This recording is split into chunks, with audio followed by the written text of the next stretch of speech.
England versus India டே 3யோட review தான் வந்து பார்க்க போகிறோம். ஸோ இங்கிலாந்து பேட்டிங் பார்த்தீங்கன்னா ஃபினாமினல் 2 பேர் வந்து செமையாக விளாண்டாங்கன்னே சொல்லலாம். ஹாரி ப்ரூக் அவர் பார்த்தீங்கன்னா ஒரு 154 ரன்ஸ், தென் ஜெய்மி ஸ்மித் ஃபென்டாஸ்டிக் நாக்னே சொல்லலாம். அவரோட செகண்ட் டெஸ்ட் செஞ்சுரி வந்து அடிச்சிருந்தாரு, 184 not out.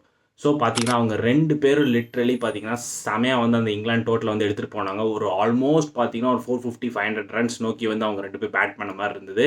So absolutely great batting from both Harry Brook and Jamie Smith அப்படின்னே வந்து சொல்லலாம். ஸோ 2 பேர் ஃபெனாமினல் பேட்டிங் ஆடினாங்கன்னே சொல்லலாம். ஸோ ஓவரால் பார்த்தீங்கன்னா இங்கிலாந்து வந்து 407 ரன்ஸுக்கு ஆல் அவுட் ஆனாங்க.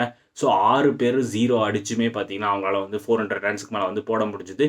So that's great from England அப்படின்னே வந்து சொல்லலாம். ஸோ இந்தியா பவுலிங்லேருந்து எடுத்துக்கிட்டோம்னா ஆகாஷ் தீப் அவர் பார்த்தீங்கன்னா ஒரு 4 விக்கெட்ஸ் எடுத்திருந்தார்.